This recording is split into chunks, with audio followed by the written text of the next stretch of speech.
Perkenalkan, nama saya Dani Pamungkas dari Fakultas Hukum Universitas Udaya Mataram, kelas 2019C dengan NIM 191217369. Di sini saya akan menjelaskan tentang hakikat keadilan dalam filsafat hukum. Filosofi utama dari hakikat hukum adalah keadilan. Tanpa keadilan, hukum tidak layak disebut hukum. Realitas hukum dalam masyarakat kadang berbeda dengan yang dicita-citakan, yang menyebabkan semakin menjauh hukum dari hakikatnya. Keadilan menjadi jargon, belum menjawab seluruh aspek hukum. Tarik-menarik antara keadilan, kepastian, dan ketertiban hukum menjadi isu penting dalam pengembangan hukum. Isu penting tersebut kemudian menjadi problematika pokok ketika melaksanakan penegakan hukum. Penegakan hukum oleh para pengemban hukum menghadapi dilema pilihan antara keadilan dan kepastian serta ketertiban. Dilema atas pilihan sangat rumit atas dampak yang ditimbulkan, di mana akan ada pengorbanan dari satu atau dua cita hukum ketika pilihan sudah ditentukan. Dalam penegakan hukum, ketika pengemban hukum memilih untuk mengutamakan kepastian hukum, maka dua cita hukum yaitu keadilan dan ketertiban akan dikesampingkan.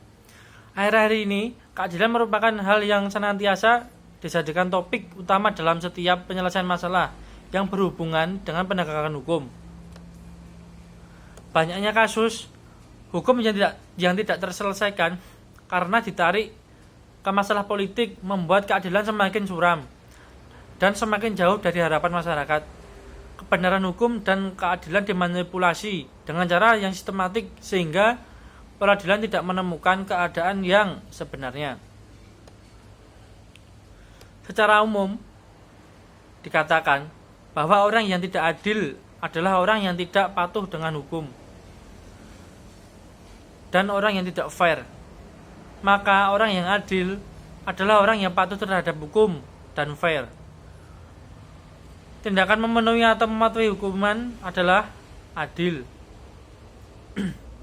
Maka semua tindakan pembentukan hukum jika sesuai dengan aturan yang ada itu adalah adil. Tujuan pembuatan hukum adalah untuk mencapai kemajuan dan kebahagiaan masyarakat, sehingga semua tindakan yang cenderung untuk memproduksi dan mempertahankan kebahagiaan masyarakat adalah adil. Keadilan sebagai bagian dari nilai sosial memiliki makna yang amat luas. Bahkan pada suatu titik bisa bertentangan dengan hukum sebagai salah satu tata nilai sosial. Ukuran keadilan sebagaimana disinggung di atas sebenarnya menjangkau wilayah yang ideal atau berada dalam wilayah cita. Dikarenakan berbicara masalah keadilan berarti sudah dalam wilayah makna yang masuk dalam tataran filosofis yang perlu perenungan secara mendalam sampai hakikat yang paling dalam. Bahkan Hans Kelsen menekankan pada filsafat hukum Plato bahwa keadilan didasarkan pada pengetahuan perihal sesuatu yang baik. Pengetahuan akan hal yang baik secara fundamental merupakan persoalan di luar dunia sehingga jelas bahwa keadilan memasuki dalam kajian filsafat. Banyak filsafat yang mengharapkan inspirasi bagi pengetahuan keadilan. Kesemua itu termasuk bidang filsafat yang sangat berbeda dalam ruang dan waktu.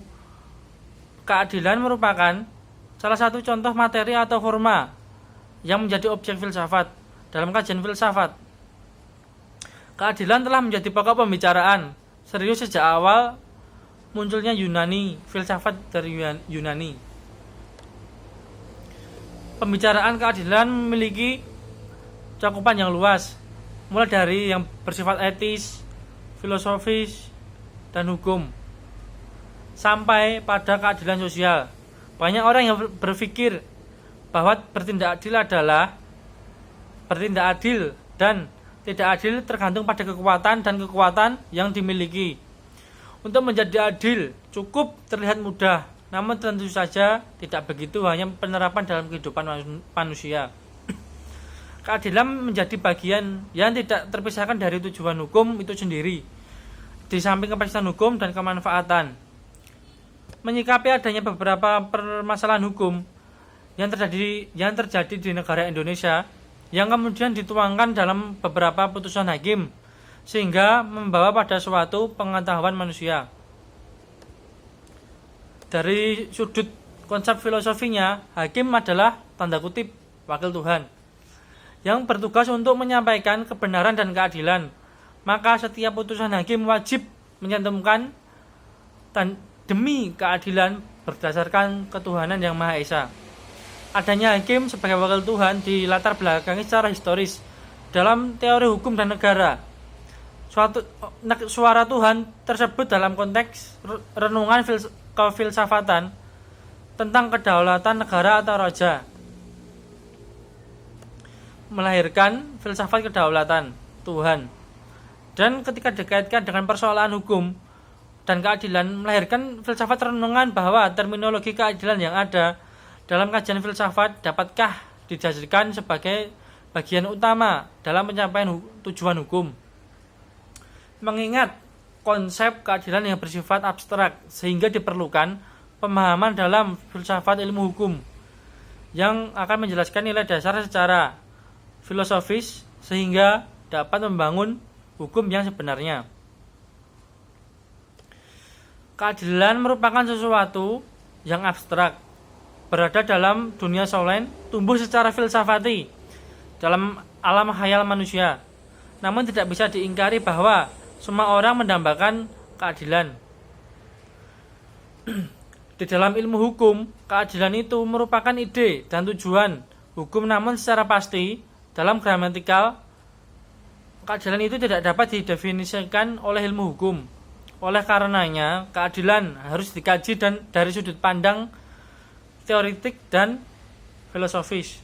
Atas dasar hal tersebut, dalam tulisan singkatan ini akan dibahas mengenai keadilan secara konseptual yang ditinjau dari sudut kajian filosofis yang pembahasannya difokuskan kepada nomor 1, konsep keadilan menurut pemikiran klasik. Nomor 2, konsep keadilan menurut pemikiran zaman modern.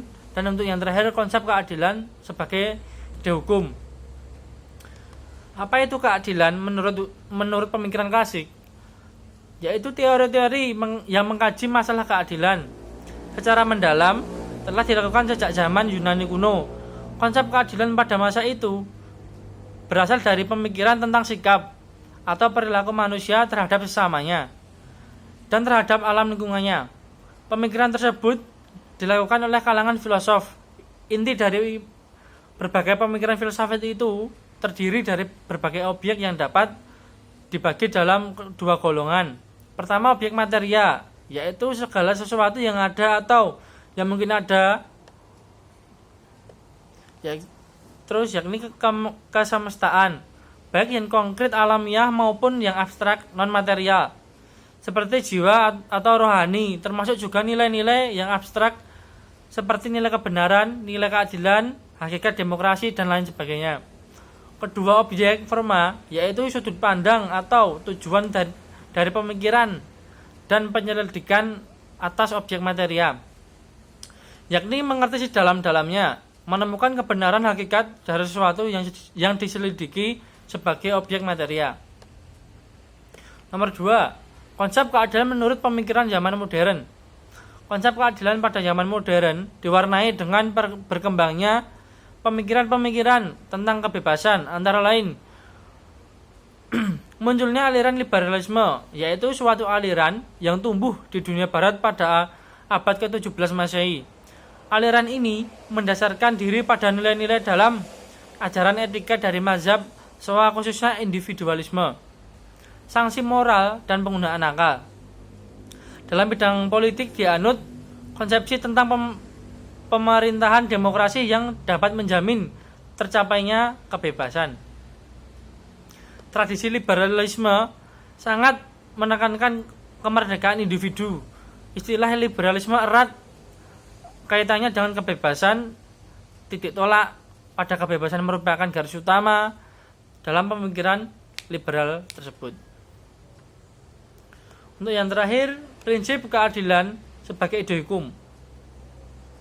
Maknanya, dari berbagai literatur hukum banyak teori-teori yang berbicara mengenai keadilan. Salah satu teori keadilan itu adalah teori etis.